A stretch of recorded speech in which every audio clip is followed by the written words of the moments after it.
Welcome to UPSC 5 believe and become. तो कैसे हैं दोस्तों आप लोग। लेक्चर 3 का पार्ट बी लेकर आए हैं हम। जो कंसेप्ट पेंडिंग रह गए थे मनुस्मृति में वो आज हम कवर करने वाले हैं। मैं हूं नितेश सूरी। तो चलिए दोस्तों लेक्चर शुरू करते हैं। हमने देखा अभी तक कि एंशियंट इंडियन थॉट में जो है हम दो सब डिवीजन कर सकते हैं, Hindu tradition and the Buddhist tradition. Hindu tradition जो है वो आगे फर्दर सब डिवाइडेड है धर्मशास्त्र एंड दंडशास्त्र में। धर्मशास्त्र में हमें मनुस्मृति कवर करनी है, दंडशास्त्र में अर्थशास्त्र कवर करने हैं। तो हम मनुस्मृति का ये अभी हमने कल पिछले लेक्चर में देखा कि किस तरह से मनुस्मृति में कंसेप्ट दिए गए काफ़ी सारी, और मनुस्मृति क्यों आती है, क्यों रीजन होता है, लोग जो होते हैं, एक स्टेट ऑफ नेचर जो मतलब स्टेट ऑफ नेचर का मतलब होता है कि condition, hypothetical condition existing before the origin of the state. तो स्टेट के आने से पहले क्या कंडीशन थी उस समय। अनार्की थी, जो माइटीज राइट का कंसेप्ट था दोस्तों, मत्स्य न्याय चलता था वहाँ पे, that is the big fish eating the small fish. तो सॉरी, तो उस चीज़ को लोगों ने कहा कि हमें सर्वाइव करने के लिए ब्रह्मा के पास गए, उनको कहा कि हमें कोई दो, जो ऐसा एक व्यक्ति दो या कोई ऐसा लॉ गिवर दो जो हमें डिक्टेट कर सके कि हमें क्या फॉलो करना है। और धर्म का मतलब यहाँ रिलीजियस कंटेक्स्ट में बिल्कुल मत लीजिएगा। धर्म का मतलब दोस्तों यहाँ पे जैसे मैंने बताया ऋग्वेद में दिया, पृथ्वी धर्म धृतम means dharma is something which hold या which sustain the life on planet. ठीक है, अगर आप धर्म फॉलो करेंगे तभी हमारे जो अर्थ पे लाइफ है वो सस्टेन कर पाएगी। तो अलग अलग वर्णास के लिए क्या क्या धर्म है वो मनुस्मृति में दिया गया है। हमने अभी तक जो कंसेप्ट फॉलो किए हैं, पुरुषार्थरास का कंसेप्ट फॉलो किया कि हमारे लाइफ में क्या चार गोल्स होते हैं, दैट इज़ द धर्म, अर्थ, कामा एंड द मोक्षा, ये हम देख चुके हैं। फिर हमने देखा कि आश्रम का कंसेप्ट है, दैट इज़ किस स्टेज ऑफ लाइफ में हमें कौन से गोल को फॉलो करना है वो दिया हमने, वो भी आश्रम का कंसेप्ट कवर कर लिया। वर्णास देखा हमने कि किस तरह से हिंदू सोसाइटी को 4 डिफरेंट वर्णास में डिवाइड किया गया है और every varna has its own dharma to follow. ठीक है, अगर वो फॉलो नहीं करेंगे तो क्या होगा, अराजकता और प्रलय आ जाएगी। ठीक है, तो आज जो हम कंसेप्ट, जो फर्दर कंसेप्ट कवर करने वाले हैं, that is the concept of संस्कार। हमारे हिंदू जो ये रिचुअल्स होते हैं उसको हम संस्कार कहते हैं। This are the essential rituals या रिलीजियस सेरेमनी भी कह सकते हैं आप, रिलीजियस सेरेमनी भी इसको कह सकते हैं। तो जो संस्कार होते हैं वो रिलीजियस सेरेमनी होती हैं, वो एक असेंशियल रिचुअल्स होते हैं which everybody need to perform in order to follow the dharma. तो 16 रिचुअल ऐसे एसेंशियल रिचुअल्स हमारे हिंदू या मनुस्मृति में, हिंदू ट्रेडिशन में या धर्मशास्त्र में, या आप कह सकते हैं मनुस्मृति में दिए गए हैं। और वो 16 संस्कार जो हैं वो हमारे स्टार्ट होते हैं गर्भबंधन से। गर्भबंधन के बाद नामकरण, बहुत सारे ऐसे ऐसे 16 हमारे कंसेप्ट हैं। जो लास्ट है इसमें आता है अंत्येष्टि, जिसमें मतलब क्या होता है, this is the ritual which you need to perform after the death of an individual, और दिस इज़ आफ्टर मैरिज, जब आप बेबी होने वाला था उसकी गुड हेल्थ के लिए हम परफॉर्म करते हैं। फिर इसमें नामकरण भी आता है, वनप्रस्थ भी आता है, काफ़ी सारे 16 ऐसे रिचुअल्स हैं। ऐसा आपको याद रखने की ज़रूरत नहीं है, आप इतना याद रखिए कि we have a total 16 rituals starting from the garbhbandhan and ending with the antyeshti. तो अब इसके बाद हम बात करेंगे ओरिजिन ऑफ स्टेट की दोस्तों। सॉरी, तो मनुस्मृति में दोस्तों जो ओरिजिन ऑफ स्टेट की बात की गई है, किस तरह की स्टेट दी गई है, क्वाजी कंट्रेक्चुअल थ्योरी। देखिए क्वाजी कंट्रेक्चुअल थ्योरी, आपको पता है कंट्रेक्चुअल थ्योरी का मतलब होता है जब दो ग्रुप्स के बीच में या दो एक इंडिविजुअल्स के बीच में कोई कॉन्ट्रैक्ट होता है तो उसको हम कंट्रेक्चुअल थ्योरी कहते हैं। क्वाजी कंट्रेक्चुअल थ्योरी हम तब कहते हैं when there is a contract between the man and the god. ठीक है, जब इंसान और ऊपर वाले के बीच में कॉन्ट्रैक्ट होगा तो उस स्टेट के ओरिजिन को हम क्या कहेंगे, क्वाजी कंट्रेक्चुअल थ्योरी। तो क्वाजी कंट्रेक्चुअल थ्योरी का कंसेप्ट हम देखते हैं मनुस्मृति में दिया गया है। चैप्टर 7 जो है उसमें मनुस्मृति की जो थ्योरी ऑफ स्टेट है उसके बारे में उल्लेख या उसके बारे में मेंशन किया गया है दोस्तों। कहा जाता है कि initially there was no state, और वहाँ पे जब स्टेट नहीं थी तो क्या थी, अराजकता थी। अराजकता मीन्स अनार्की थी। सॉरी, तो वहाँ पे एनार्की थी। तो एनार्की जब एग्जिस्ट करती थी तो उस समय कौन सा न्याय चलता था, मत्स्य न्याय चलता था, that is the might is right concept चलता था। Big fish eating the small fish चलता था। तो लोगों ने क्या किया, लोगों ने ब्रह्मा जी के पास गए, उनको रिक्वेस्ट की कि ब्रह्मा जी हमें कोई ऐसा लॉ गिवर दे दीजिए, एक ऐसा किंग दे दीजिए जो हमें इस सब चीज़ों से बचा सके। तो then they come into the picture the manas putra of Brahma, that is the Manu, and the Manu gave the Manusmriti. ठीक है, तो लोगों की रिक्वेस्ट से ब्रह्मा ने मन्नु को क्रिएट किया। He was the first king and the first law giver, और उसकी ड्यूटी क्या थी, is to make the people obey the law, and when they will follow the law, when they will follow the dharma, तो दुनिया में क्या होगा, life sustain करेगी। ओके, तो अब हम बात करते हैं स्टेट के बारे में। इतने ही फीचर्स हैं और कुछ इतना ज़्यादा डिटेल में नहीं दिया गया दोस्तों, मीन्स बहुत डिटेल में है, लेकिन हमारे एग्जाम पॉइंट से हमें इतना ही जानना है कि वहाँ पे ओरिजिन ऑफ स्टेट की जो बात की गई है, that is the quasi contractual theory के बारे में बात की गई है। And why the state come into the picture, because there was a anarchy, और अनार्की थी तो उसमें मत्स्य न्याय था। जब मत्स्य न्याय था, that is the big fish eating the small fish था। कोई लॉ एंड ऑर्डर नहीं था, किसी की लाइफ की गारंटी नहीं थी, किसी की लाइफ की सेफ्टी नहीं थी। तो यहाँ पे जो है कहीं ना कहीं हॉब्स की कॉन्ट्रैक्ट हम देखते हैं कि स्टेट ऑफ नेचर से कहीं ना कहीं मिलता हुआ। तो यहाँ पे लोग क्या करते हैं, देन जो लोग हैं they go to the Brahma, Brahma ji के पास जाते हैं, कहते हैं give us a king a law giver, जो हमारी लाइफ को बचा सके। तो ब्रह्मा जी का मानस पुत्र यहाँ पे मनु कंसेप्ट, मनु जो है वो पिक्चर में आ जाते हैं। तो उन्होंने फिर आगे मनुस्मृति का कंसेप्ट दिया, जिसमें बताया कि हमारा धर्मा क्या है, हमारे क्या गोल्स हैं, किस तरह से हमें उस सबको फॉलो करना है, और उसी के अकॉर्डिंग जो है अगर आप फॉलो करेंगे तो दुनिया में धर्म रहेगा, अगर धर्म रहेगा तो क्या होगा, लाइफ सस्टेन करेगी प्लानिट पे। ओके, अब हम बताते हैं आइडियल्स ऑफ किंगशिप। किंगशिप के बारे में बहुत अच्छे डिटेल में बताया गया है, इसको काफ़ी ज़्यादा डेप्थ में स्टडी किया गया और बताया गया किंग को क्या करना चाहिए, क्या नहीं करना चाहिए। देखिए, किंग को यहाँ पर उन्होंने जो पर्सनैलिटी डिफाइन की है ना, वो 8 जो हमारे गॉड्स हैं, 8 गॉड्स जो हैं, उनकी कुछ ना कुछ करेक्टरिस्टिक्स को ऐड करके जो है वो किंग को दे दिया गया है। कहीं ना कहीं यहाँ पे किंग की डिवाइन ओरिजिन की बात हो रही है कि किंग जो है, he has a characteristics and the features of the Indira, Varuna, अग्नि, वायु, सूर्य, चंद्र, यमा, कुबेरा। तो इन सब 8 गॉड्स के जो करेक्टरिस्टिक्स और फीचर्स हैं, कहते हैं कि वो एक किंग में एग्जिस्ट करते हैं। ये इसलिए कहा गया था दोस्तों, इसके जो लॉजिक ये था कि लोगों को बोलना था कि तुम भाई धर्म, लॉ एंड ऑर्डर फॉलो करो, धर्म फॉलो करो, क्योंकि किंग जो है he has a divine origin. King को आप क्वेश्चन नहीं कर सकते, किंग को आप पूछ नहीं सकते, ठीक है ना। लेकिन देखिए, यहाँ पे एक डिवाइन ओरिजिन जो हम बात करते हैं, डिवाइन ओरिजिन ऑफ किंग की, वेस्ट और ईस्ट में यहाँ पे थोड़ा सा हम देखते हैं कंसेप्ट में फ़र्क आता है।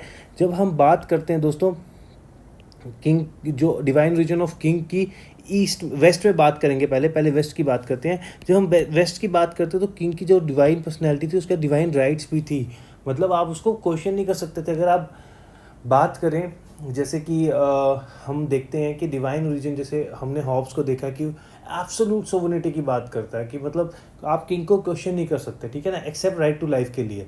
उसके अलावा आप किसी भी चीज़ के लिए किंग को क्वेश्चन नहीं कर सकते, ठीक है। हम प्लेटो की बात करते हैं, प्लेटो ने भी किंग को, जो फिलोसफर किंग था, उसको एक इतना सुप्रीम बताया था कि इसका इतना अच्छा विजडम है, he is so popular and he has a so much wisdom कि आप उसको क्वेश्चन ही नहीं कर सकते, ठीक है ना। लेकिन यहाँ पे हम देखते हैं कि इंडिया के केस में या ईस्ट के केस में इंडिया की किंग की डिवाइन पर्सनैलिटी तो है, दैट इज़ एब्सोल्युटली फाइन। लेकिन डिवाइन पर्सनैलिटी का मतलब ये नहीं है कि उसका एब्सोल्यूट अथॉरिटी है, ठीक है ना। यहाँ पे लिखा है कि राइट सिम्बोलिसिस, देखो डिवाइन राइट जो है वो जनरली क्या सिंबलाइज करती है, इट सिंबलाइज की एब्सोल्यूट अथॉरिटी किंग के पास है। लेकिन ईस्ट की जब मैं बात करूँगा तो ईस्ट में किंग के पास एब्सोल्यूट अथॉरिटी नहीं है, he has to follow the Manusmriti, he has to follow the law, he is under the law. अगर वो मनुस्मृति को फॉलो नहीं करेगा, वो राजधर्मा को फॉलो नहीं करेगा, तो अगर धर्मा जो हमने देखा धर्मशास्त्र मिलता है, वो जो ब्राह्मण्स ने या ऋषि मुनीस ने जो हमें बताया है मनुस्मृति में, अगर वो उसको फॉलो नहीं करेगा, it means he is not following the Rajdharma, right. तो यहाँ पे डिवाइन ओरिजिन का जो कंसेप्ट है, वो हमारा जो ईस्ट का कंसेप्ट है वो वेस्ट से डिफर कर जाता है दोस्तों। क्लियर हुआ। देखिए, सिंपल सी बात है, हमारे यहाँ पे जो हम मनुस्मृति की बात कर रहे हैं, इसमें किंग का जो कंसेप्ट है वो एक डिवाइन ओरिजिन का कंसेप्ट है। 8 गॉड्स की करेक्टरिस्टिक्स और फीचर्स को मिला के उसको बोल दिया गया कि भाई ये सब फीचर्स होते हैं किंग में। लेकिन जब डिवाइन ओरिजिन की बात हम करते हैं तो वेस्ट में जो है डिवाइन ओरिजिन ऑफ किंग के साथ उसको डिवाइन अथॉरिटी भी होती है, एब्सोल्यूट अथॉरिटी होती है। डिवाइन ओरिजिन का ही मतलब है कि he is the god, he is supreme, उसके पास डिवाइन अथॉरिटी है, एब्सोल्यूट अथॉरिटी है, nobody can challenge him, nobody can question him, right. लेकिन ईस्ट में या इंडिया की बात करें हम, तो यहाँ पे डिवाइन राइट्स का मतलब, डिवाइन ओरिजिन का मतलब ये नहीं है कि he has a absolute right, it means he has some characteristics of the divine, जो गॉड है हमारे उन सबके करेक्टरिस्टिक्स तो हैं, but still he has to follow the law, he is still under the law, he has to follow the rajdharma. And what is dharma? Rajdharma as mention in the dharmashastra, that is the Manusmriti, right. तो king को क्या करना है या क्या नहीं करना है वो भी बताया गया। देखिए, अब पहले तो क्वेश्चन ये होता है कि अगर क्या होगा अगर किंग धर्म फॉलो नहीं करेगा, राजधर्म फॉलो नहीं करेगा। तो सिंपल सी बात है, अगर वो राजधर्म फॉलो नहीं करेगा तो he will go to the hell, नर्क में जलेगा। ठीक है, तो यहाँ पे कहीं ना कहीं एक डर रखा गया है किंग पे भी कि भैया तुझे मनुस्मृति का जो धर्मशास्त्र वही फॉलो करना है। If you don't do it you will go to the hell, even though if you have a divine origin, even though if you have a characteristics of the 8 gods, still you will go to the hell, right. और king जो है he has to be from the kshatriya varna, kshatriya varna से ही उसको होना है। और ये हेरिडिटरी इंस्टीट्यूशन है, क्षत्रिय जो है राजे का बेटा राजा जैसे हम बोलते बनेगा, तो हेरिडिटरी है ये, ठीक है ना। अब ड्यूटीज़ क्या है किंग की, देखिए he has to follow the varna dharma, ये क्षत्रिय धर्मा। पहले तो वर्ना जो क्षत्रिय के धर्म, जो क्षत्रिय वर्ना के अकॉर्डिंग उसकी जो ड्यूटीज़ हैं, he has to perform that, okay. War जो है वो एक क्षत्रिय धर्म है। King should have a knowledge of Vedas, उसको नॉलेज होनी चाहिए सारी वेदास की। He should respect the Brahmins, right. He should get up early, दिन में नहीं सोना चाहिए।